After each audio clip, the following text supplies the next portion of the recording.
Hello, नमस्कार, जय श्री कृष्णा। कैसे हैं आप? आज की कहानी में हम जानेंगे कि कैसे एक भक्त की निष्ठा और प्रभु का मार्गदर्शन हमें सच्ची सेवा का अर्थ समझाता है। तो आइए शुरू करते हैं। एक सेठ था जो भगवान कृष्ण का परम भक्त था। वह दिन रात उनका नाम जपता और उन्हें अपने हृदय में बसाए रखता। रोज वह स्वादिष्ट पकवान बनाता और भगवान को भोग लगाने मंदिर जाता। लेकिन हर दिन मंदिर के रास्ते में ही उसे नींद आ जाती और उसके पकवान चोरी हो जाते। इससे वह बहुत दुखी हो जाता और कृष्ण जी से शिकायत करता, हे राधे, ऐसा क्यों होता है? मैं तो पूरी श्रद्धा से आपके लिए भोग बनाता हूं, फिर भी आप तक नहीं पहुंचता। कृष्ण मुस्कुराते हुए कहते, वत्स, दाने दाने पर लिखा है खाने वाले का नाम। जो मेरे नसीब में नहीं है वह मुझ तक नहीं पहुंचता। सेठ ने गुस्से में कहा, प्रभु, ऐसा नहीं है, कल मैं आपको भोग लगाकर ही रहूंगा, आप देख लीजिएगा। अगले दिन सेठ सुबह जल्दी उठकर स्नान किया और अपनी पत्नी से 4 डब्बों में स्वादिष्ट पकवान तैयार कराए। वह मन में ठान चुका था कि आज जो भी हो जाए वह भगवान को भोग लगाकर ही रहेगा। रास्ते में चलते चलते उसे एक भूखा बच्चा मिला। वह 5 से 6 साल का था और कुपोषित दिखता था। बच्चे ने हाथ फैलाकर खाने की विनती की। सेठ को उस पर तरस आ गया और उसने एक लड्डू बच्चे को दे दिया। जैसे ही वह लड्डू दिया, आसपास और भी भूखे बच्चों की भीड़ जमा हो गई। सेठ को उन बच्चों की हालत देखकर बहुत दया आई। उसने सभी को अपने पकवान बांट दिए। सेठ को याद आया कि उसने कृष्ण जी को भोग लगाने का वादा किया था, लेकिन सारे पकवान बांट चुका था। वह भारी मन से मंदिर पहुंचा और मूर्ति के सामने हाथ जोड़कर बैठ गया। अचानक भगवान कृष्ण प्रकट हुए और मुस्कुराते हुए बोले, लाओ, जल्दी लाओ, मेरा भोग, मुझे भूख लगी है। सेठ ने सिर झुकाकर कहा, प्रभु, मैं वादा पूरा नहीं कर पाया। मैंने सारे पकवान उन भूखे बच्चों को खिला दिए। उनकी हालत देखकर मुझसे रहा नहीं गया। कृष्ण मुस्कुराए और बोले, वत्स, मैंने कहा था, दाने दाने पर लिखा है खाने वाले का नाम। जिनके नाम था उन्होंने खा लिया। तुमने जो किया वो सच्चा भोग था। चलो, मैं तुम्हें कुछ दिखाता हूं। कृष्ण सेठ को उन बच्चों के पास ले गए जिन्हें उसने खाना खिलाया था। सेठ ने देखा कि बच्चों के बीच स्वयं बांके बिहारी लाल उनके पकवान खाने के लिए दौड़ रहे थे। कृष्ण ने कहा, देखो, वही पहला बच्चा मैं था जिसने तुमसे लड्डू मांगा था। मैं हर जीव में हूं। जब तुमने इन बच्चों की भूख मिटाई तब तुमने मुझे सच्चा भोग लगाया। यह देखकर सेठ की आंखों से आंसू बहने लगे। उसने कृष्ण से कहा, प्रभु, आपने मेरी आंखें खोल दी। अब मैं समझ गया कि आपकी सेवा का सच्चा अर्थ क्या है। ये कहानी हमें सिखाती है कि सच्ची भक्ति का अर्थ केवल मूर्ति के आगे भोग लगाना नहीं, बल्कि हर भूखे और जरूरतमंद की सेवा करना है। भगवान हर जीव में बसे हैं और जब हम किसी की मदद करते हैं तब हम भगवान की सच्ची पूजा करते हैं। तो दोस्तों, जीवन में हमेशा सेवा भाव रखें और दूसरों की मदद करें। जय श्री कृष्णा। सच्ची भक्ति वह नहीं है जो केवल मंदिर में हो। सच्ची भक्ति वह है जो हर भूखे को रोटी और हर दुखी को सहारा देने में हो। कृष्ण कहते हैं, जब तुमने किसी भूखे को खाना खिलाया या किसी प्यासे को पानी दिया तब तुमने मुझे ही पूजा। मैं हर उस दिल में रहता हूं जो दूसरों के लिए धड़कता है। दान वह नहीं जो तुम्हारे पास से निकल जाए, दान वह है जो किसी की जरूरत पूरी कर दे। सच्चा दान वही है जो दिल से दिया जाए।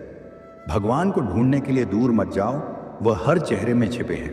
जब किसी के चेहरे पर मुस्कान लाते हो तब तुम मुझे पाते हो। कृष्ण कहते हैं, जीवन का हर बीज तुम्हारे कर्मों का फल है। यदि बीज सेवा और प्रेम का होगा तो फल सदैव मीठा ही होगा। जो बिना किसी अपेक्षा के देता है वही सच्चा भक्त है। निस्वार्थ कर्म ही वह पुल है जो तुम्हें भगवान तक ले जाता है। सच्चा सुख अपने लिए नहीं, दूसरों की मदद में मिलता है। जब तुम दूसरों को ऊपर उठाते हो तब भगवान तुम्हारे जीवन को ऊंचा उठाते हैं। अहंकार वह दीवार है जो तुम्हें भगवान से अलग करती है। जब तुम इसे गिरा देते हो तब भगवान तुम्हारे दिल में बस जाते हैं। कृष्ण कहते हैं, मैं हर प्राणी में हूं। जब तुम किसी की मदद करते हो, किसी का दर्द बांटते हो, तब तुम मेरी सच्ची सेवा करते हो। प्रेम वह चाबी है जो हर दिल का ताला खोलती है। जहां प्रेम है वहां भगवान खुद प्रकट हो जाते हैं। दोस्तों, जीवन में कर्म को सबसे ऊंचा स्थान दिया गया है। यदि हम अपने कर्तव्यों को ईमानदारी और निस्वार्थ भाव से निभाते हैं तो यही हमारे लिए पूजा बन जाती है। सेवा, चाहे वह समाज के लिए हो या किसी एक व्यक्ति के लिए, ईश्वर तक पहुंचने का सबसे सरल और प्रभावी मार्ग है। कई बार हम सोचते हैं कि ईश्वर केवल मंदिर, मस्जिद या चर्च में पाए जाते हैं, लेकिन सच तो यह है कि वह हर उस इंसान में बसते हैं जिसकी सहायता के लिए आप आगे आते हैं। किसी गरीब की मदद करना, किसी दुखी का सहारा बनना ही सच्चा धर्म और ईश्वर की सेवा है। जब आप निस्वार्थ भाव से दूसरों की सहायता करते हैं तो यह ईश्वर तक पहुंचने का माध्यम बनता है। भगवान आपके हर कर्म को देख रहे हैं। यदि आपने किसी की सच्चे दिल से मदद की है तो वह भगवान आपके जीवन में हर कठिनाई का समाधान खुद देंगे। अक्सर लोग सोचते हैं कि जो उनके पास बचा है उसे दान कर देना पर्याप्त है, लेकिन सच्चा दान वही है जो आप अपने प्रिय और मूल्यवान वस्तुओं से करते हैं। यह न केवल आपके अहंकार को कम करता है बल्कि आपकी आत्मा को शुद्ध भी करता है। भगवान को अपनी इच्छाओं की लंबी सूची देने की जरूरत नहीं, वह पहले से जानते हैं कि आपके लिए क्या सही है। इसीलिए प्रार्थना केवल कृतज्ञता और आशीर्वाद के लिए होनी चाहिए। विश्वास रखें कि वह हमेशा आपका भला करेंगे। भगवान किसी विशेष रूप या स्थान तक सीमित नहीं है, वह हर इंसान, हर प्राणी और हर कण में मौजूद है। उन्हें पहचानने के लिए अपनी सोच और दृष्टि को साफ करें। जब आप हर किसी में भगवान को देखने लगेंगे तब आपका दृष्टिकोण पूरी तरह बदल जाएगा। एक छोटे से गांव में एक सेठ रहता था जो धन धान्य से संपन्न था, परंतु उसका हृदय गरीबों और जरूरतमंदों के लिए पत्थर जैसा कठोर था। हर दिन एक भिखारी उसके घर के सामने आता और भीख मांगता। सेठ उसे धुतकारता, कभी कभी गुस्से में धक्का दे देता, पर भिखारी हमेशा मुस्कुराकर एक ही बात कहता, ईश्वर तुम्हारे पापों को क्षमा करे। एक दिन सेठ व्यापार में भारी नुकसान से परेशान था। उसी समय वह भिखारी भीख मांगने आ गया। गुस्से से आग बबूला सेठ ने जमीन से पत्थर उठाया और भिखारी के सिर पर दे मारा। भिखारी का सिर फूट गया, खून बहने लगा। फिर भी उसने सेठ को देखा और शांत स्वर में कहा, ईश्वर तुम्हारे पापों को क्षमा करें। इसके बाद वह धीरे धीरे लंगड़ाता हुआ वहां से चल दिया। सेठ का गुस्सा थोड़ा शांत हुआ तो उसे भिखारी की बात सोचने पर मजबूर कर दिया। उसने सोचा, मैंने उसे पत्थर मारा, फिर भी उसने बदले में दुआ ही दी। ऐसा क्यों? क्या रहस्य है इसके पीछे? उत्तर खोजने की चाह में सेठ ने भिखारी का पीछा करना शुरू कर दिया। भिखारी जहां जहां गया, सेठ चुपचाप उसके पीछे रहा। उसने देखा कि रास्ते में कुछ लोग उसे भीख देते तो कुछ दुत्कारते, कुछ ने उसे गालियां दी तो कुछ ने उसे मारा, परंतु हर बार भिखारी ने केवल यही कहा, ईश्वर तुम्हारे पापों को क्षमा करें। शाम हो चुकी थी। भिखारी अपने घर लौटा जो एक टूटी फूटी झोंपड़ी थी। सेठ भी उसके पीछे गया। अंदर पहुंचते ही एक बूढ़ी औरत जो उसकी पत्नी थी उठ खड़ी हुई। उसने भीख के कटोरे को देखा, उसमें सिर्फ एक आधी बासी रोटी थी। बूढ़ी औरत ने निराशा से कहा, बस इतना ही, और ये तुम्हारा सिर क्यों फूट गया? भिखारी ने शांत स्वर में उत्तर दिया, हाँ बस इतना ही। किसी ने कुछ नहीं दिया, कुछ ने गालियां दी, किसी ने पत्थर मारा। ये सब हमारे अपने ही पापों का फल है। भिखारी ने अपनी पत्नी को याद दिलाया, याद है कुछ वर्षों पहले हम भी रईस थे, हमारे पास सब कुछ था, पर हमने कभी दान नहीं किया। एक अंधा भिखारी रोज हमारे घर आता था और हम उसे दुत्कारते थे। पत्नी की आंखों में आंसू आ गए। उसने कहा, हाँ मुझे याद है, हम उसका मजाक उड़ाते थे, उसे रोटी की जगह खाली कागज देते थे। एक बार मैंने उसका कटोरा नाले में फेंक दिया था और वह हमेशा कहता था, तुम्हारे पापों का हिसाब ईश्वर करेंगे। आज उस भिखारी की बद्दुआ और हाय हमें ले डूबी। फिर भिखारी ने कहा, पर मैं किसी को बद्दुआ नहीं देता, चाहे मेरे साथ कितनी भी ज्यादती क्यों ना हो जाए। मेरे लब पर हमेशा दुआ रहती है। मैं अब नहीं चाहता कि कोई और इतने बुरे दिन देखे। मेरे साथ अन्याय करने वालों को भी मैं दुआ देता हूँ, क्योंकि उनको मालूम ही नहीं वो क्या पाप कर रही हैं, जो सीधा ईश्वर देख रहा है। जैसी हमने भुगती है कोई और ना भुगते, इसलिए मेरे दिल से बस अपना हाल देख दुआ ही निकलती है। सेठ यह सब सुन रहा था। उसकी आंखें खुल चुकी थी। उसने महसूस किया कि जीवन में जो भी हमारे पास है वह भगवान की देन है और उसे दूसरों के साथ बांटने में ही असली सुख है। अगले दिन भिखारी फिर से सेठ के घर आया। इस बार सेठ ने उसे पहले से रोटियां तैयार कर रखी थी। उसने भिखारी को दी और विनम्र स्वर में कहा, बाबा मुझे माफ कर दो, मैं गलत था। भिखारी ने मुस्कुराते हुए उत्तर दिया, ईश्वर तुम्हारा भला करे। सेठ ने उस दिन एक बात समझ ली थी, कर्म का चक्र चलता है। इंसान भले ही किसी को दुआ या बद्दुआ दे, पर अंततः भगवान कर्मों का हिसाब करते हैं। अपने कर्मों को हमेशा अच्छा बनाओ, क्योंकि वही तुम्हारे जीवन का भविष्य तय करते हैं। इस कहानी से हमें यह शिक्षा मिलती है कि हमारे कर्म ही हमारा भाग्य बनाते हैं। यदि हम दूसरों के साथ अच्छा करेंगे तो भगवान हमारे लिए अच्छे रास्ते खोलेंगे। जीवन में हमेशा दया, सहानुभूति और दान को महत्व दें, क्योंकि यही इंसान का असली धर्म है।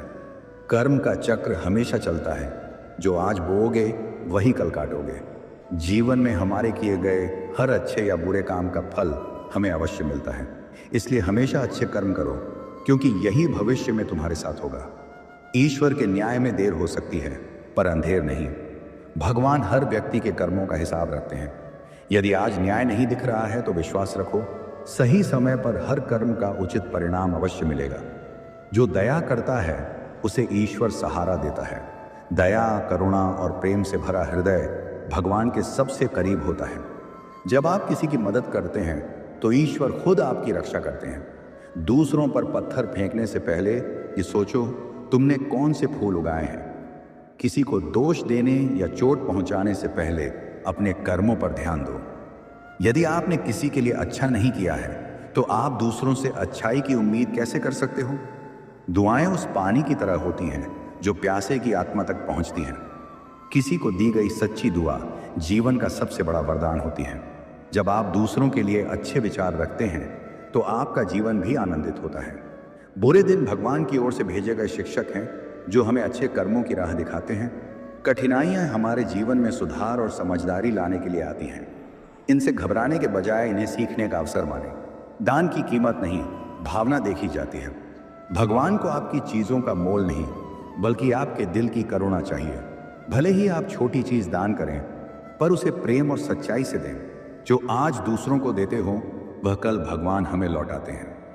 जब आप दूसरों की मदद करते हैं या उनके लिए अच्छा करते हैं तो ईश्वर इसे देखता है और आपको इसका परिणाम किसी न किसी रूप में लौट आता है। क्षमा करने वाला सबसे बड़ा विजेता होता है। बदले की भावना से जीवन में कुछ नहीं मिलता। क्षमा करने से आप न केवल दूसरों को बल्कि खुद को भी मुक्त कर लेते हैं। अगर किसी ने तुम्हें ठुकराया है तो समझ लो, भगवान तुम्हारे लिए बेहतर दरवाजे खोल रहे हैं। जीवन में हर अस्वीकृति एक नई संभावना का द्वार खोलती है। विश्वास रखो कि भगवान तुम्हारे लिए कुछ बड़ा और बेहतर सोच रहे हैं। जो अपनी गलती मान लेता है उसका आधा पाप उसी क्षण मिट जाता है। गलती करना इंसान की फितरत है, लेकिन उसे स्वीकार करना महानता है। जब आप अपनी गलतियों को समझते हैं तो आपका आधा बोझ खुद ही हल्का हो जाता है। दया करने वाला हाथ प्रार्थना करने वाले होठों से ज्यादा पवित्र होता है। केवल शब्दों से भगवान को याद करना पर्याप्त नहीं है। जब आप अपने कर्मों से दूसरों की मदद करते हैं तो वह असली पूजा होती है। हर चोट, हर गाली, हर अन्याय तुम्हारे अच्छे भविष्य की तैयारी है। जीवन की हर कठिनाई हमें मजबूत और परिपक्व बनाती है। जो आज तुम्हारे साथ हो रहा है वह कल तुम्हें सफलता की ओर ले जाएगा। जो दूसरों के लिए गड्ढा खोदता है वह खुद उसमें गिरता है। किसी के लिए बुरा करने का सोचने से पहले याद रखें कि बुराई आपके पास ही लौट कर आएगी। अच्छे विचारों और कर्मों से ही सच्ची सफलता मिलती है। भगवान को देखना है तो हर भूखे की भूख मिटाओ, हर दुखी का दुख बांटो। ईश्वर हर इंसान के दिल में रहते हैं। जब आप किसी की मदद करते हैं तो आप भगवान की सच्ची सेवा करते हैं। अब एक और कहानी सुनिए। एक गांव में एक प्रसिद्ध व्यापारी रहता था। उसकी ख्याति दूर दूर तक फैली हुई थी। लोग उसकी संपन्नता और व्यापारिक कौशल के बहुत प्रशंसक थे। एक दिन गांव के राजा ने व्यापारी को अपने दरबार में बुलाया। व्यापारी ने सोचा कि राजा उसे किसी बड़े काम के लिए सम्मानित करेगा, लेकिन बात इसके विपरीत निकली। राजा ने हंसते हुए कहा, महाशय, आप तो इतने बड़े व्यापारी हैं, आपका कारोबार भी शानदार है, लेकिन आपका बेटा इतना मूर्ख क्यों है? उसे समझाइए कि सोना और चांदी में क्या ज्यादा मूल्यवान है। उसने आपकी प्रतिष्ठा को मजाक बना दिया है। राजा की बातों ने व्यापारी को आहत कर दिया। वह भारी मन से अपने घर लौटा।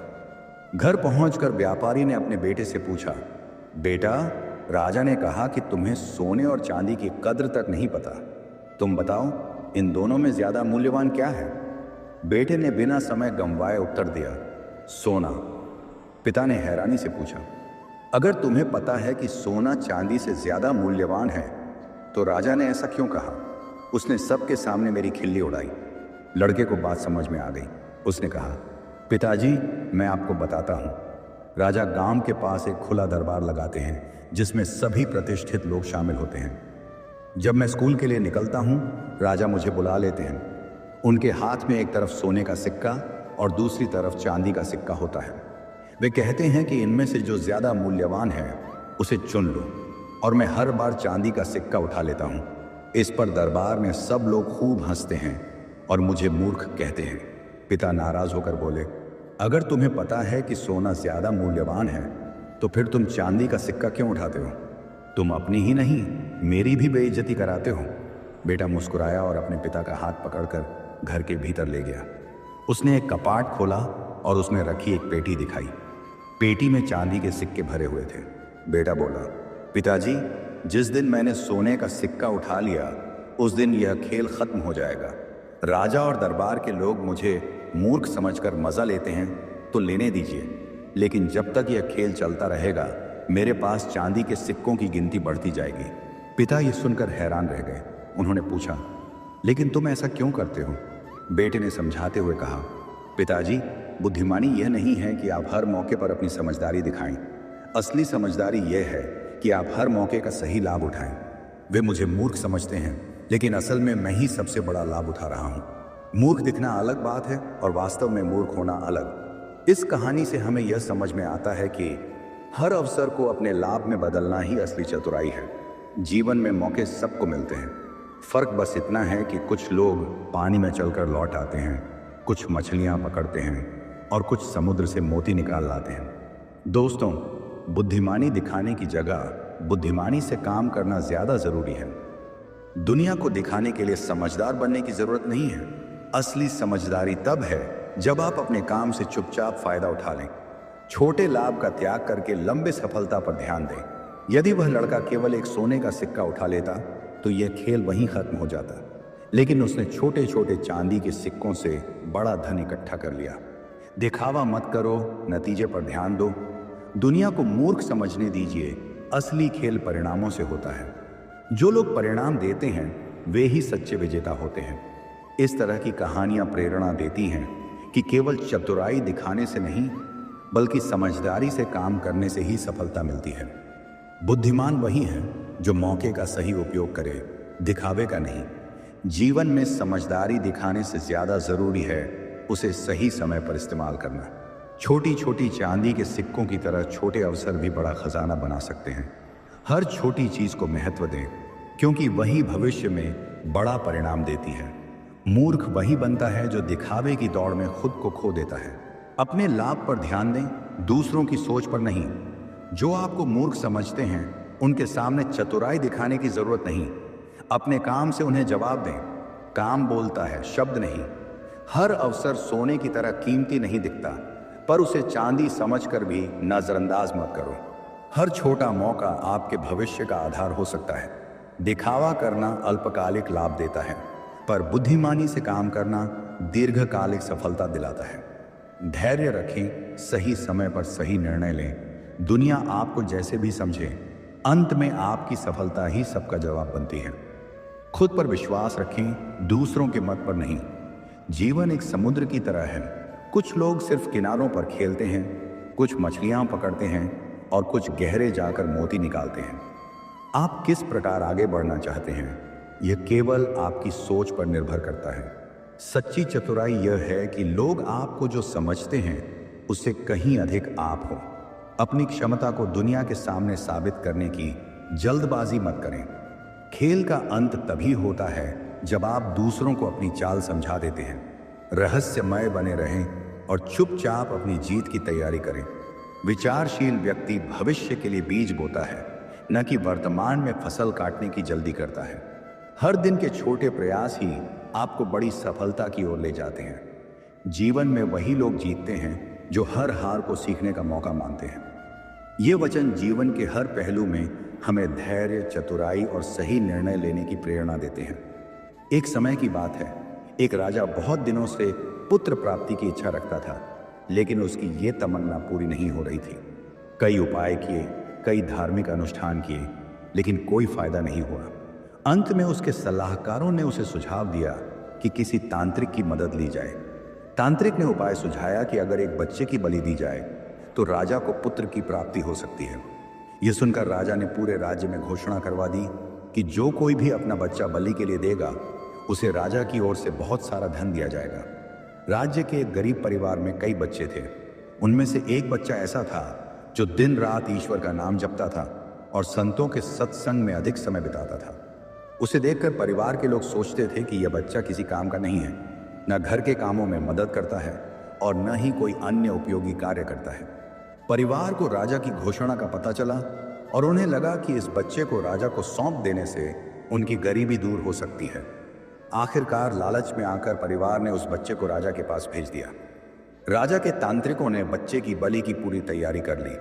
बलि की वेदी सज गई और बच्चे को राजा के सामने लाया गया।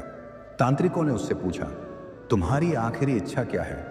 बच्चे ने कहा, मुझे रेत मंगवा दीजिए। रेत मंगाई गई।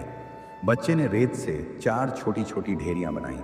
फिर उसने एक एक करके 3 ढेरियों को तोड़ दिया और चौथी ढेरी के सामने हाथ जोड़कर बैठ गया। यह देखकर राजा और तांत्रिक हैरान रह गए। राजा ने पूछा, तुमने यह क्या किया?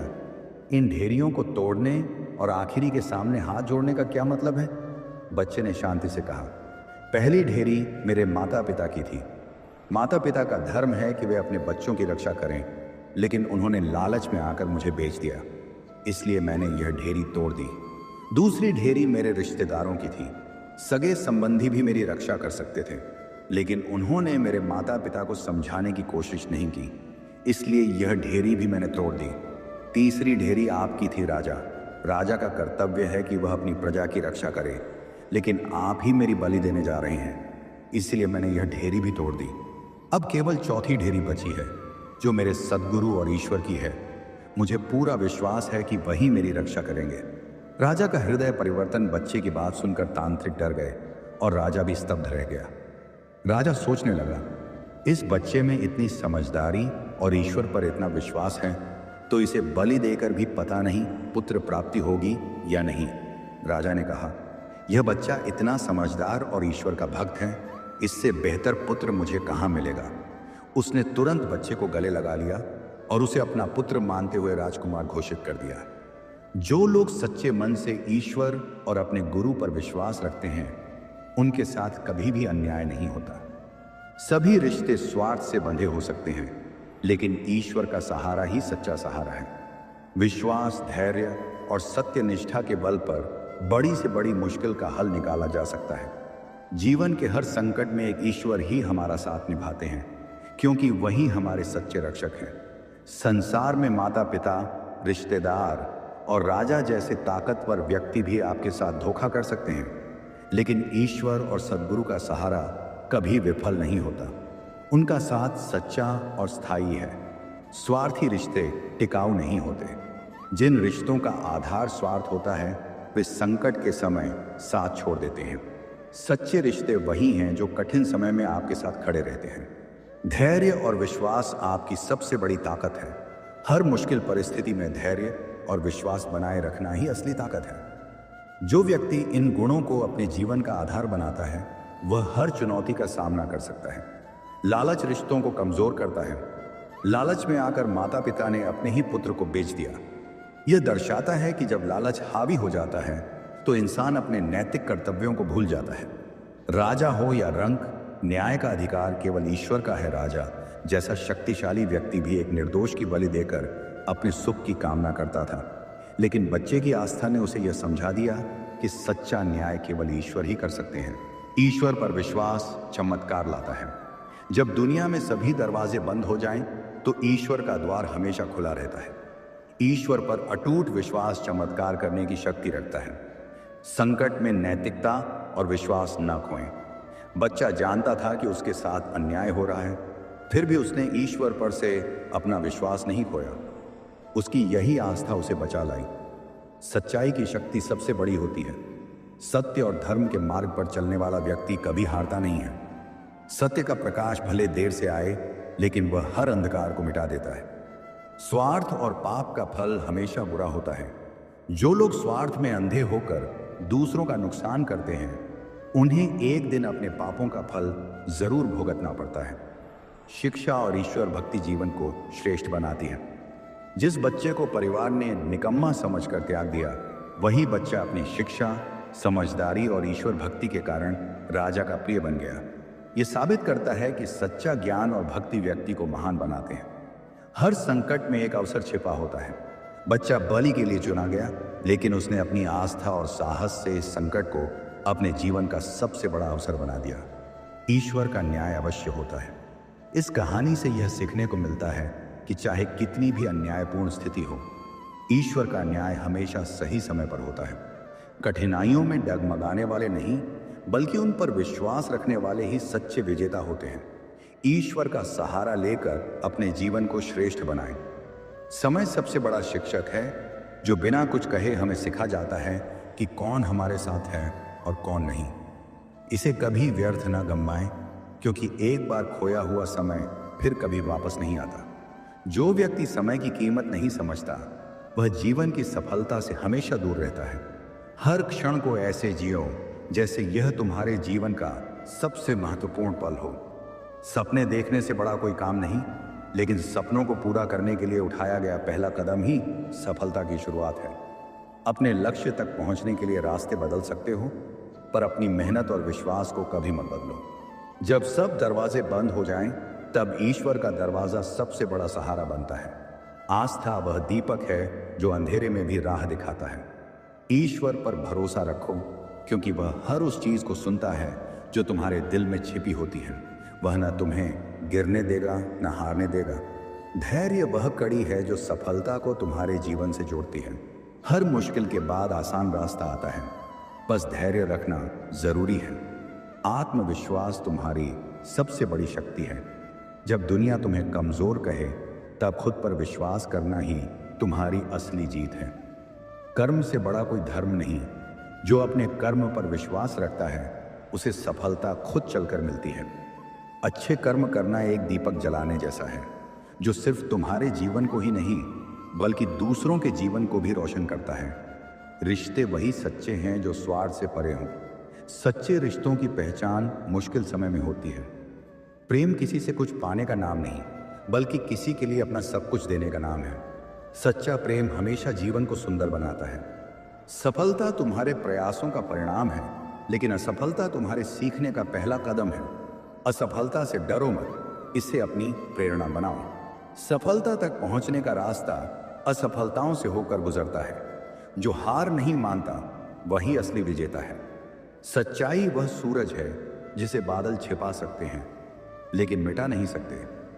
सच्चे लोग भले ही मुश्किलों से गुजरें, लेकिन अंत में वही जीतते हैं। ईमानदारी वह नींव है जिस पर सफलता की मजबूत इमारत खड़ी होती है। मुसीबतें जीवन का हिस्सा हैं, लेकिन हर मुसीबत तुम्हें एक नया सबक देती है। जो इनसे डरता नहीं, वही जीवन को सही मायने में जीता है। संघर्ष जीवन को मजबूत बनाता है। जो व्यक्ति संघर्षों से भागता है, वह अपनी शक्तियों को खो देता है। अपना आत्मसम्मान कभी ना खो, क्योंकि यही तुम्हारी असली पहचान है। जो लोग खुद को सम्मान देते हैं, वही दूसरों से भी सम्मान पाते हैं। दूसरों की तुलना में मत उलझो, अपनी अनोखी पहचान बनाने पर ध्यान दो। हर इंसान अपनी विशेषता के साथ पैदा होता है। जीवन एक यात्रा है, जहां हर पड़ाव तुम्हें कुछ नया सिखाता है। इसे खुशी और धैर्य के साथ जियो, क्योंकि यही इसका असली अर्थ है।